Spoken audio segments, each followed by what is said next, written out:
নমস্কার বন্ধুরা, আশা করি আপনারা সবাই ভালো আছেন। আমিও ভালো আছি। আজকে আমি আপনাদের সঙ্গে শেয়ার করছি আম ডাল বা টক ডাল। আম ডাল বা টক ডাল করার জন্য এখানে আমি নিয়েছি মুসুর ডাল আর নিয়েছি একটা আম।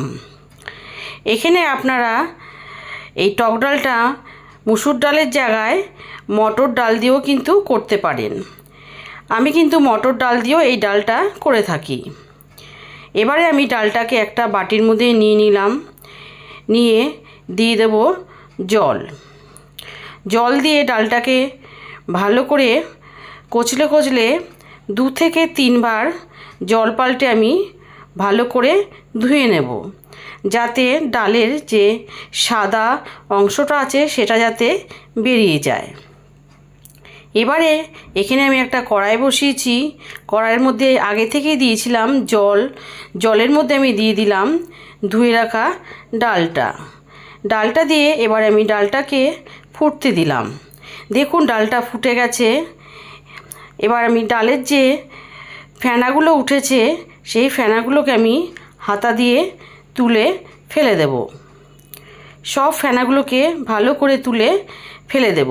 ফেলে দিয়ে ঢাকা দিয়ে ডালটাকে সেদ্ধ হতে দেব 4 থেকে 5 মিনিট। আর গ্যাসটাকে একদম লোতে রাখবো। দেখুন 5 মিনিট পর ঢাকা খুলে ডালটা এখানে হাফ সেদ্ধ হয়ে গেছে। এবার ডালের মধ্যে দিয়ে দেবো আমি 3টে চেরা কাঁচা লঙ্কা দিয়ে দেব পরিমাণ মতন নুন, আর দিলাম হলুদ গুঁড়ো। নুন হলুদ দিয়ে ভালোভাবে আমি ডালের সাথে নুন আর হলুদটাকে মিশিয়ে নেব। এখন কিন্তু আমি এখানে জল কোনো ব্যবহার করব না। দেখুন আমি ডালটাকে ভালো করে মিশিয়ে নিলাম। আর এদিকে আমি আমটাকে কেটে জলে ভিজিয়ে রেখেছি। ডালটা মিশিয়ে নিয়ে ডালটাকে ঢাকা দিয়ে আবারও আমি রান্না হতে দেব 4 মিনিট মতন। 4 মিনিট পর ঢাকা খুলে দেখুন ডালটা এবার পুরোটাই সেদ্ধ হয়ে গেছে। আমি কিন্তু এখানে কোনো জল দিইনি, গ্যাসটাকে একদম কমিয়ে রেখেছিলাম। সেই কমানো অবস্থাতেই ডালটা কিন্তু ভালোভাবে সেদ্ধ হয়ে গেছে। এবার আমি ডালটাকে ভালোভাবে হাতা দিয়ে একটু ঘেঁটে দিচ্ছি। এখানে যদি আপনাদের ডালের কাটা থাকে সেই ডাল কাটা দিয়েও কিন্তু ডালটা ঘেঁটে দিতে পারেন। ঘেঁটে দিয়ে দিলাম পরিমাণ মতন জল। টক ডাল কিন্তু পাতলাই হয়, সেই পরিমাণে আমি জল দিয়ে দিলাম। জল দিয়ে এবারে ডালটাকে আমি ফুটতে দেব। দেখুন ডালটা ফুটে গেছে। এবারে ডালটাকে আমি নামিয়ে একটা আলাদা পাত্রে রেখে দেব। আবারও আমি কড়াইটাকে ধুয়ে পরিষ্কার করে বসিয়ে দিলাম।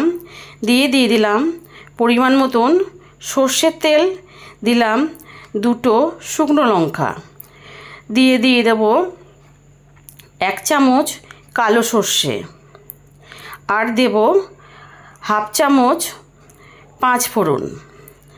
এবারে ফোড়নটাকে বেশ ভালো করে ভেজে নেব, যাতে ফোড়নটা থেকে একটা সুন্দর ঝাঁঝালো গন্ধ বেরিয়ে আসে।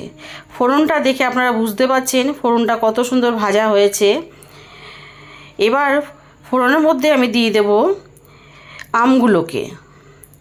আমগুলোকে দিয়ে একটু প্রথমে নেড়ে চেড়ে নিলাম। নেড়ে চেড়ে নিয়ে দিয়ে দেব সামান্য একটু নুন, আর দিয়ে দেব সামান্য একটু হলুদ। নুন হলুদ দিয়ে আমটাকে 2 মিনিট মতন ভেজে নেব। বন্ধুরা, আম ডাল আপনারা সকলেই বানাতে পারেন। আমি কিভাবে আম ডাল করি সেটাই কিন্তু আমি আপনাদের সঙ্গে শেয়ার করছি। দেখুন এখানে আমটা আমার 2 মিনিট মতন ভাজা হয়ে গেছে। এবার আমের মধ্যে দিয়ে দিচ্ছি আমি আগে থেকে সেদ্ধ করে রাখা মুসুর ডালটাকে।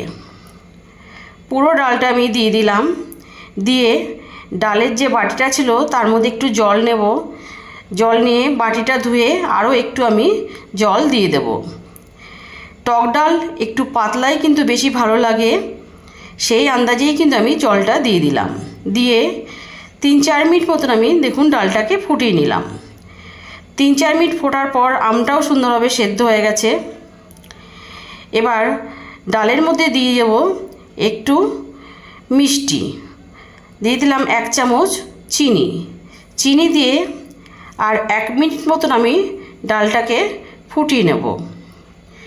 1 মিনিট ফুটিয়ে নিলেই তৈরি হয়ে যাবে এই গরমে তৃপ্তিদায়ক টক ডাল।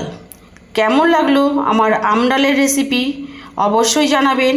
ভালো লাগলে লাইক করবেন, আর আমার চ্যানেলটি যারা প্রথম দেখছেন তারা অবশ্যই সাবস্ক্রাইব করে আমার পাশে থাকবেন। আর পুরনো বন্ধুদের জানাই অসংখ্য ধন্যবাদ আমার পাশে থাকার জন্য।